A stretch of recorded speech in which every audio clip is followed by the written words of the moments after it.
spiritual father, ano. Okay, so thank you very much, Shi. Alam niyo po, may na-miss lang talaga siyang isang lesson, emergency lang, may na-miss siya isang araw. So, anyway, babalikan niya pa rin yun.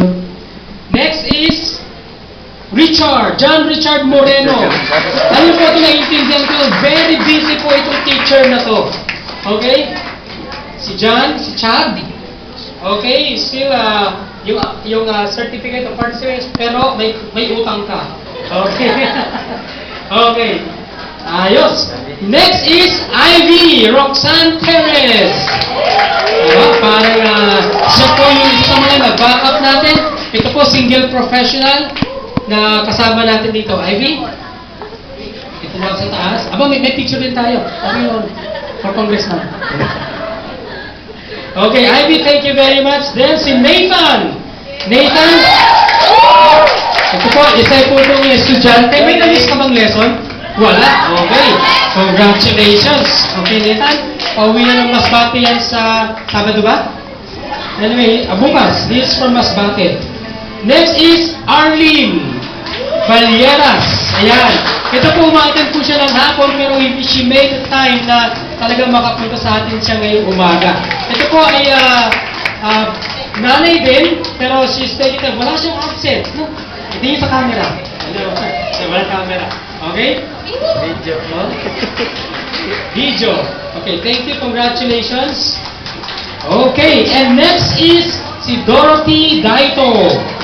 Si Doray. Doray, ang batang explorer. Okay, si Doray po, estudyante. Sa singles ka ba, estudyante? Pareho. Anyway, congratulations. And si Crisel. Mamaya pa siyang hapon. Si Chris. Okay. Then si Joanne. Ayan. Si Joanne. Ang bago man na siya ikasal. Okay, ikakasal po siya sa May 30. Yung kanyang fiancé po, yung naka-yellow na yun, si Chris. Naka-yellow ba si Chris? Naka-pink pala. Naka-pink, sorry. Okay, congratulations. Okay. So, ayan po sa singles naman siya. And lastly, si Nika. Ano mo si Nika? Ayun. Si Nika po ay second year. Going third year, ano? High school, ano? Fourth year high school ka na. Sa pagpasok. Ayan. Ito yung pinakabatang estudyante natin. Congratulations. Okay, siya pinakabatang estudyante. So, kahit ikaw, estudyante, single, professional, or a parent, you could join our Praying for Victory. Kailan nga, Hazel, yung susunod na batch? July. Okay, July. Okay, ipopost po namin yan para i-avail ninyo yung inyong mga sarili. 10 weeks po itong lessons na to. Then mamaya po pag-uusapan natin yung mga magagawa pa natin. Okay. So praise God for that.